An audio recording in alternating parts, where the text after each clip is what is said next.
would like to go over a little bit about what I learned by the School of Hard Knocks in regard to my Cushing's workup. I'll back up a long ways that I started exhibiting symptoms of Cushing's in 2009, and I had an unexplained 40-pound weight gain that I blamed on menopause. But the 40 pounds looked more like 140 pounds because it gave me a triple chin. Anyway, over time, this illness really was chipping away at my health. You know, the fatigue, I couldn't maintain an exercise program, things like that. I couldn't lose weight no matter how good I ate. I just stayed fat. So, that was in 2009.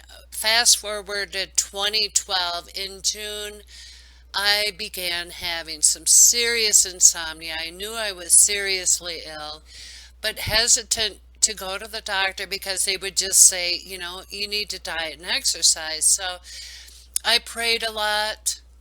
I asked for the good Lord's guidance in it and thought, well, if I don't start improving by the end of the summer, I've got to find a doctor. And lo and behold, I had appendicitis in August. And talk about a weird answer to prayer because when they did the CT, it revealed a adrenal adenoma. So I got home from the hospital and went to my primary care and began reading up on adrenal adenomas. And on that note, that appendicitis, all the stress and surgery and all of that just really took the wind out of my sails. I began wasting very quickly. I lost, you know, all that weight and then some because then it became apparent how much muscle wasting I had. Okay, moving along.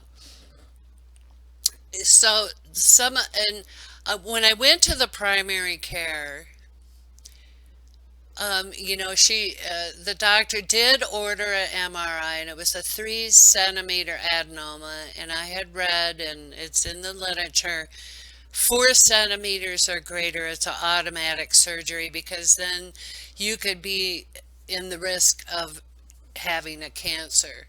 So it was actually disappointing. It wasn't big enough to go automatic because I knew I needed that bad boy out.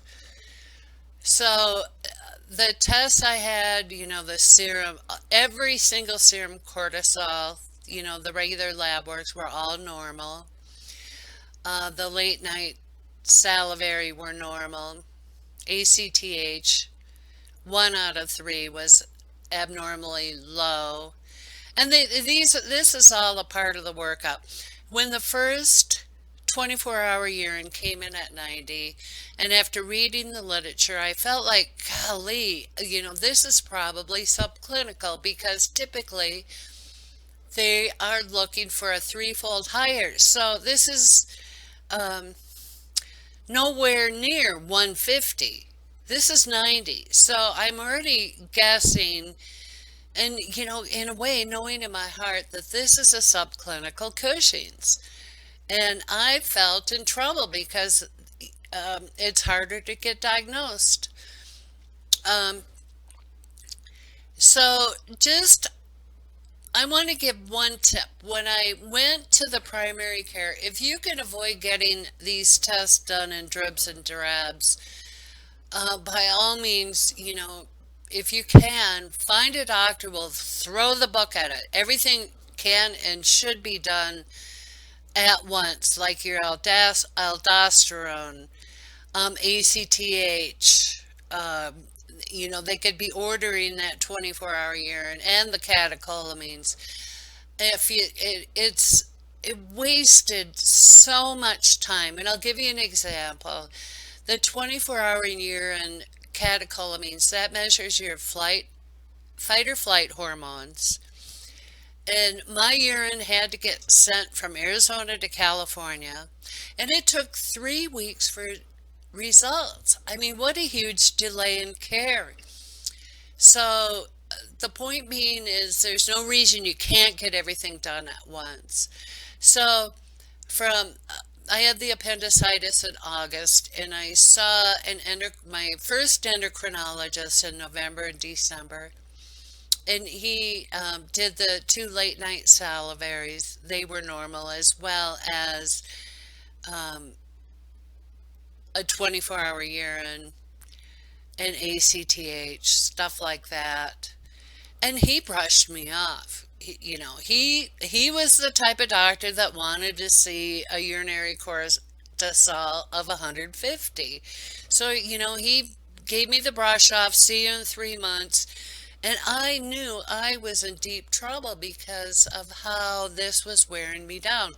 So I went out of network, and God bless the new doctor because he threw the book at it. He started essentially from scratch and redid all the testing, and there the 24-hour urine came back higher. But what was remarkable about this much better doctor, number one, he ordered the testosterone and DHEA to rule out PCOS. God bless him. And I want to give you a visual. When I first saw him, he's rifling through my records. It's like, where's your thyroid? And it's like, well, nobody tested. And he was incredulous. He could hardly believe it. Here I had seen an endocrinologist who never tested my thyroid. I mean, there's good doctors and really lousy ones. So he did test my thyroid, and to back up a little bit, I had a very high catecholamines, which required arresting catecholamines, and that came back normal. You arrive at the clinic early, they started IV, tuck you in bed, and then test you after 30 minutes or so, because they want you completely at rest because these hormones can um, go up on a dime. So anyway, he did two dexamethasone suppression tests, and they both hovered right around ruling in or ruling out Cushing's. The first one was out of range, and the second one was in the range of Cushing.